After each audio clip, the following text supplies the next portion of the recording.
Hallo, hier ist Arek von Cross Skating PL. Heute geht es um die Endstücke. Ich weiß, einige von euch, besonders am Anfang eurer Reise, könnten denken, dass das ein unnötiges Thema ist, aber glaubt mir, das ist es nicht. Es lohnt sich, viel über die Endstücke zu wissen und sich oft daran zu erinnern. Es ist ein kleines Element, das einen riesigen Einfluss auf die Sicherheit und den Fahrspaß hat. Also fangen wir an. Fangen wir mit einer grundlegenden Wahrheit an. Ein kurzer Schnitt, weil ich eine Bitte habe. Wie ihr wisst, investiere ich viel Herz, Zeit und Mittel in diese Materialien. Deshalb, wenn dir diese Folge gefällt und du etwas für dich daraus mitnimmst, hinterlasse bitte ein Abo oder teile sie weiter. Ich werde ehrlich mit dir sein, das ist nicht nur eine nette Geste, sondern eine Unterstützung, die mich antreibt und wirklich hilft, weitere Videos zu erstellen. Ohne Reichweite und ohne euch, die Zuschauer, hat dieses Projekt einfach keine Chance auf Entwicklung. Vielen Dank von ganzem Herzen. Wir kehren zum Material zurück. Die Spitzen werden stumpf. Jeder, der auf neue Stöcke mit perfekt scharfen Spitzen umsteigt, spürt diesen unglaublichen Unterschied. Es ist ein reines Vergnügen. Scharfe Spitzen bieten Sicherheit und hervorragenden Halt. Sie dringen perfekt in den Asphalt oder den Waldweg ein. Das ermöglicht einen sauberen, kräftigen Abstoß. Euer Training ist einfach effektiver. Die meisten Spitzen, mit denen ihr zu tun habt, sind aus Hartmetall gefertigt. Das ist ein super hartes Material, viel haltbarer als Stahl. Trotzdem müsst ihr wissen, dass selbst dieses Material nach etwa 50 Kilometern seine Schärfe verliert. Und wenn ihr intensiv trainiert oder ein höheres Gewicht habt, passiert das sogar noch schneller. Deshalb, damit euer Training immer zu 100% effektiv ist, müsst ihr regelmäßig die Spitzen schärfen. Wie macht man das richtig? Ganz einfach. Ihr braucht einen kleinen Diamantschärfer. Dieses kleine und handliche Werkzeug passt in jede Tasche oder jeden Rucksack. Ihr könnt die Spitzen überall schärfen, sogar während des Trainings. Auf dem Markt findet ihr verschiedene Schärfgeräte. Ich empfehle eines mit der richtigen Körnung, hoher Haltbarkeit und einem niedrigen Preis. Wie schärft man? Befeuchtet das Schärfgerät leicht mit Wasser, der Prozess wird dadurch schneller. Dann bewegt die Feile hin und her über die kürzere, abgeschrägte Seite der Spitze. Macht das mit mäßigem Druck, bis die Spitze scharf ist. Was bedeutet scharf? Ich nenne es umgangssprachlich, dass die Spitze stechen soll. Wenn ihr sie leicht berührt, sollte sie ein stechendes Gefühl vermitteln, ähnlich wie eine Nadel. Denkt daran, nur die kürzere Phase der Spitze zu schärfen, damit ihr so wenig Material wie möglich abnehmt und die Spitze länger hält. Wie oft? Am besten vor jedem Training. Das dauert nur einen Moment und garantiert maximale Haftung. Wenn ihr ein paar Schleifvorgänge auslasst, müsst ihr später viel mehr Material abtragen, um die ideale Schärfe wiederherzustellen. Und jetzt ein sehr wichtiger Hinweis. Auf keinen Fall und unter keinen Umständen die Spitzen auf einem schnell drehenden Tischschleifer schärfen. Die dabei entstehende hohe Temperatur zerstört die Struktur des Hartmetalls, es wird spröde, bricht leichter aus und wird schneller stumpf. Noch schlimmer ist, dass die hohe Temperatur die Kunststoffhülse schmilzt, in der die Spitze befestigt ist.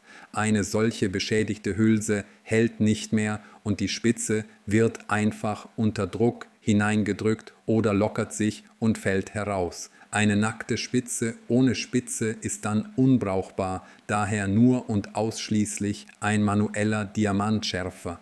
Da wir nun wissen, wie man die Schärfe pflegt, sprechen wir über Schutzmaßnahmen, nämlich die beliebten Gummis. Ich muss ehrlich sagen, dass das Fahren mit Gummis im Allgemeinen schlecht ist. Sie rutschen sowohl auf Asphalt als auch im Gelände.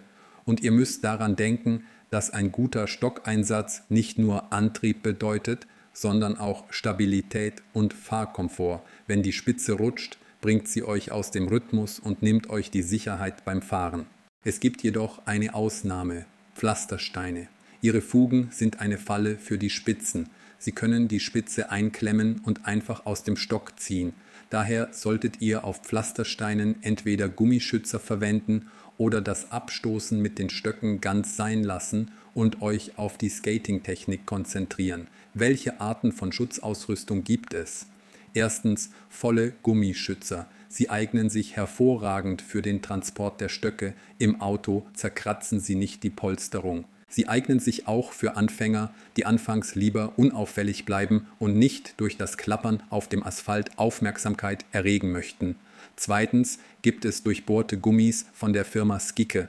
Das ist bereits eine Hybridlösung und ziemlich gut. Sie sind so konstruiert, dass nach dem Aufsetzen die Spitze des Dornes noch herausragt, was den gewünschten Halt, eine leichte Geräuschdämpfung und, was wichtig ist, den Schutz der Kunststofffassung des Dornes vor Abnutzung im Gelände bietet. Dadurch lockert sich der Dorn nicht und geht nicht verloren. Ein gut funktionierender Dorn ist einer, der durch das Schärfen verschwindet und nicht einer, der irgendwo herausgefallen ist. Der Nachteil ist, dass das Gummi mit der Zeit reißen und sich abnutzen kann. Kauft sie gleich auf Vorrat. Ein wichtiger Tipp: klebt sie mit einem Tropfen Kleber fest. Am Anfang sitzen sie fest, aber mit der Zeit lockern sie sich und man verliert sie leicht. Es ist auch erwähnenswert, dass es eine metallische Sicherung gibt. Das ist eine polnische Erfindung von unserem Kollegen Tadzio. Eine großartige Erfindung, aber für eine bestimmte Art von Spitzen gedacht. Und nun kommen wir zur neuesten und meiner Meinung nach besten Lösung auf dem Markt. Den Schutz- und Dämpfungsparts Floik direkt vom Erfinder der Schikerolski, Otto Eder. Diese Unterlegscheiben funktionieren am besten mit den Finvario-Spitzen von Leki, da deren Spitzen dünn und am weitesten herausragen. Die Konstruktion dieser Unterlegscheibe sorgt dafür, dass sie bei leichtem Bodenkontakt den Aufprall dämpft, aber wenn man Kraft zum Abstoßen anwendet, dringt die Spitze ein und bietet vollen Antrieb. Kürzlich habe ich sie sogar auf der Holzpromenade in Tychy getestet. Kein Hineinfallen in die Spalten zwischen den Brettern. Dafür aber hervorragende Unterstützung und Rückstoß. Hier ist auch eine wichtige Regel.